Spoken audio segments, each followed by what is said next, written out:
From downtown Milwaukee, welcome to Money Talk with Bob Landis.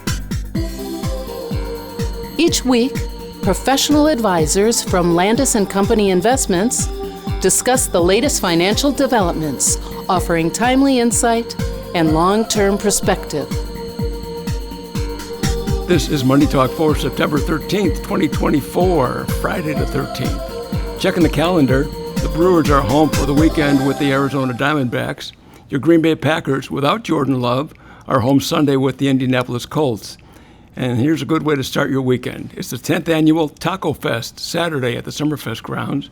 China Lights kicks off the season at Burner Botanical Gardens. And tomorrow, which is Saturday, you'll be checking out some comic books. If you're a collector of comic books and you've had them under your bed for the last 50 years, you can sell them, swap them, or buy them at Comic-Con at State Fair Park. That's also Saturday. All right, here we go. $1 million isn't what it used to be. Just ask them. 2 out of 3 American millionaires don't consider themselves wealthy, according to Milwaukee's own Northwestern Mutual. I guess wealth is relative, or it comes from your relatives. A purse was stolen from the British police and crime minister at a police conference. Good luck explaining that one. From L.A., a violent storm caused a giant tree to fall on a house. The owner has since put the house up for sale with this sign: half a house for $500,000. It'll probably sell this weekend. Finally, our headline of the week: Florida IT security company accidentally hired a North Korean hacker. It wouldn't be Friday without a good Florida story. On the podcast today, we have Dave Sandstrom, Steve Giles, and wrapping up the week, here's Kyle Tedding. Well, thanks, Max. I was just talking to a Florida client about how it had been a while since you'd mentioned the state, and so I'm sure they will be happy to know that they're back in the news.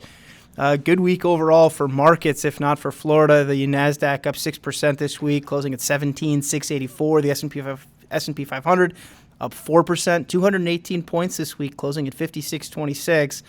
And the Dow Jones Industrial Average added 1,048 points on the week, closing up 2.6% for the year. Dow Jones now up 11.3, the S&P up 19.1, and the NASDAQ up 18.4%, all including dividends. A quick look at the week. Dave, we had interest rates moving meaningfully lower again this week. That seems to be the trend. And all because the Federal Reserve remains kind of the piece in focus. Certainly for our part, we've talked about the Fed at length, but now, really getting through a weekend here, and then all of a sudden, the first thing we're going to be seeing headlines next week is what's going to happen Tuesday, Wednesday as the Fed meets. What's on tap, and kind of what are you looking for? Well, Kyle, right now the markets are pricing in about a 60-some% chance of a 25 basis point rate cut from the Fed next week, and the remainder of the money's betting on a 0.5 point cut. Might be, I think, unusual to see that. But looking forward here, the rest of the year, the expectation is for about a full 100 basis point cut on the Fed overnight rate. So, we spent the better part of the last, I think, 14 months kind of in this holding period, right, waiting for the Fed to finally declare victory over inflation, at least in the near term here, and give themselves an opportunity to start cutting rates.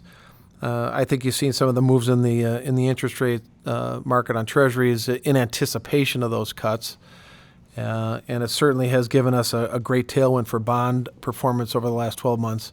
So we'll see. Next week should be very interesting. Steve, it's all about earnings and interest rates, obviously, and if the big part of the conversation right now is on interest rates, we're out of earnings season right now for into second quarter. It'll be another couple of weeks at least, close to a month, before we get back into earnings season for into third quarter. And so, clearly the Fed's going to be the focus. I think it sometimes is a more nebulous concept, though, as it relates to how it impacts stock prices. I don't know how many questions you get from clients on the Fed. I suspect the questions you get, though, are less tied to what's the impact going to be and maybe more tied to, well, what are the economic consequences? What's it mean for me? Is that maybe a fair assessment of what clients might be asking you about rates? Yeah, absolutely. And again, it ties into earnings, right? We've had such a good year in the markets, Kyle, with stock prices continuing to go up. Again, this week we're flirting with what could be new highs across the board. But it comes down to what you're going to get for the dollar that you're investing. And we all know that if the Fed lowers interest rates, it means the money you're getting paid on bonds isn't going to yield you as much as what you're going to get on stocks.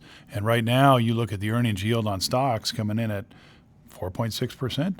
So for those novices out there, you take $1 out of your wallet, you go and buy the market, you're going to get 4.6 cents in earnings on that dollar.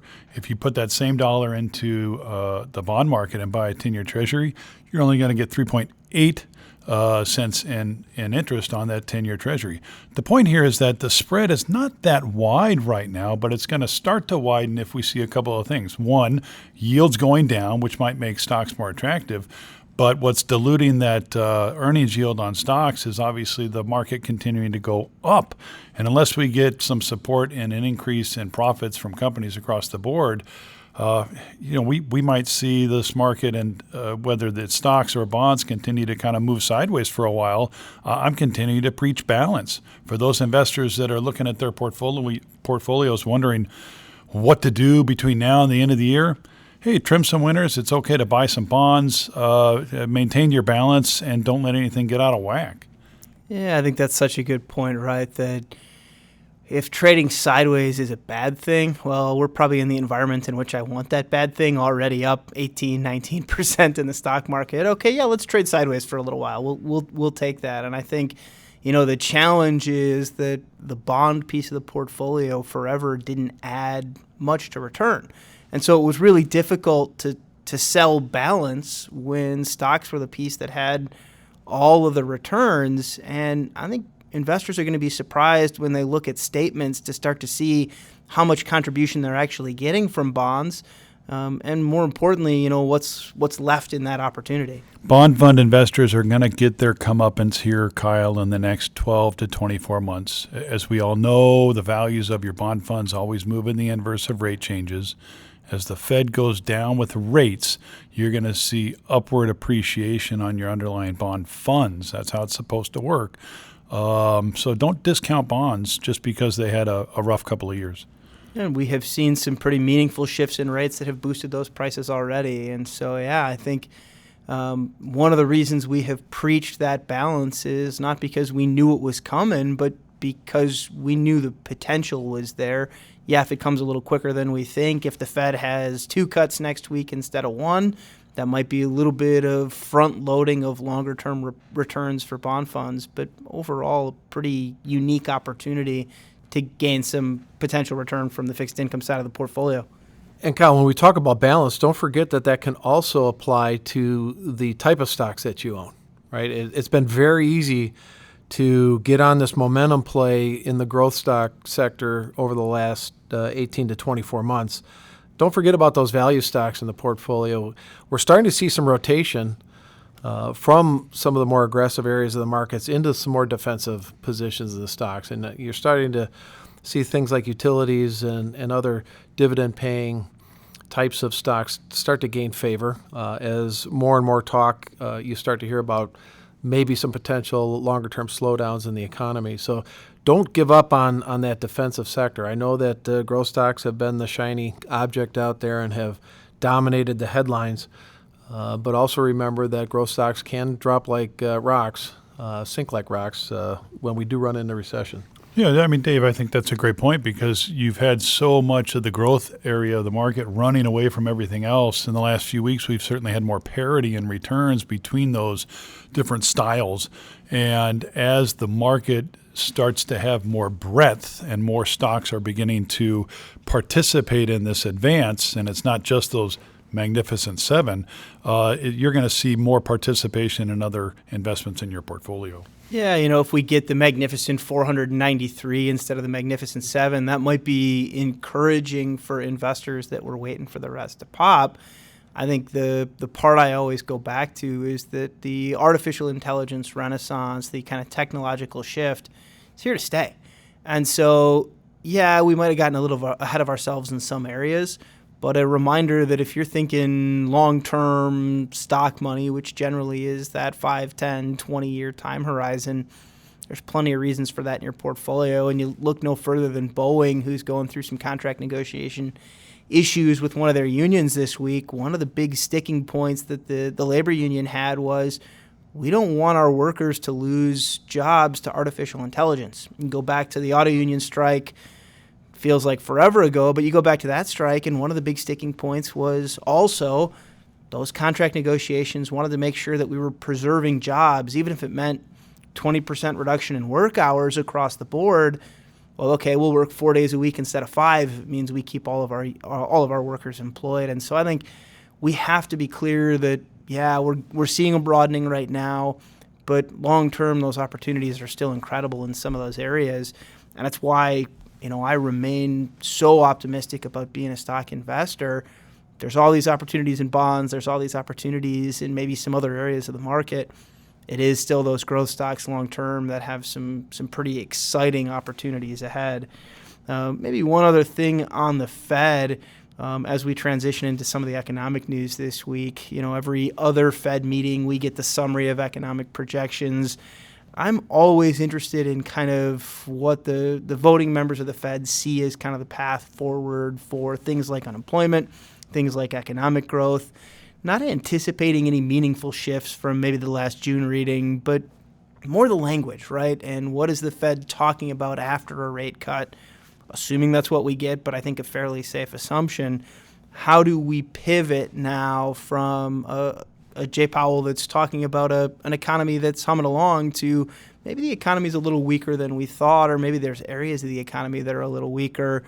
We got data on consumer price index this week, Dave, and I think as we look at a number that's still higher than 2, we might be forgiven for thinking, well, the Fed still hasn't accomplished the job. I know you've looked at kind of longer-term inflation numbers before, but also a number of 2.5 right now that's significantly lower than maybe where we've been. And always remember, Kyle, that the difficulty that the Fed faces is you don't know what the impacts of rate increases or rate cuts are going to be until much further down the road.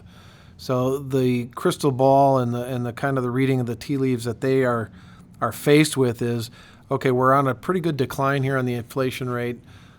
Indications are that that 2% target is definitely within reach at this 2.5% level. But they aren't going to wait until they get to 2 before they start to cut, because you have to kind of play that middle ground, and you certainly don't want to overshoot too far on the tightening. It's like putting the landing gear down so that you actually land the plane. Well, and we're hoping for the soft landing, right, Steve? And we're hoping for the soft landing. So, again, very difficult to say. And I don't know when they technically declare a soft landing either. I mean, I'm not sure what those criteria are when you look back and you say, oh, yeah, we did it or we didn't. But I guess that's really not that, the technical definition, I suppose, isn't all that critical. It's really about, are we going to have a deep recession as a result of the Fed? And I think it's worth pointing out also a lot of what the average consumer is feeling, because we're talking about macroeconomic data points. Let's face it, rent is high. And when you're paying stuff monthly, and if your rent is high and you're like, I don't care about a 2.5% inflation number because that's not impacting my pocketbook. The data points that are coming down that are driving this 2.5% inflation number are much different than I think what a lot of individual consumers are seeing on a day-to-day basis when they're out there buying their groceries or paying their rent. I think that's fair. And so we look at things like revolving debt and see that we are up on revolving debt 38 times in the last 39 months, back to kind of pre-pandemic peaks after we had seen a pandemic kind of trade down in debt levels outstanding. 25% above pre-pandemic peak in absolute terms for revolving debt right now. And so I think my concerns, the questions I get from clients are always, well, isn't the consumer in far worse shape because of inflation? Haven't they started to stretch themselves too thin again? Maybe if all you're looking at is that debt level, maybe if all you're looking at is higher prices, but we've also seen pretty meaningful wage increases recently. We've also seen the value of our homes go up substantially. And so if you're selling a home and buying a new one or borrowing against your home, You've got a lot more equity now to take it out against. And most importantly, for a lot of our clients that are retired, the value of their portfolios are up substantially. And so it is one thing to say, yeah, maybe there's areas of weakness, auto lending, some higher revolving debt than what we've seen before. Revolving debt being that credit card spend that a lot of people worry about. But the other side of that is the sources of cash for that spending are there. And higher revolving debt can also mean that we feel more confident about spending on credit. We're pretty confident we're going to have a job if we need it. We're pretty confident the money's going to be there to pay it off. And so, we saw that in consumer confidence this week. We're starting to see a little bit of an improvement there.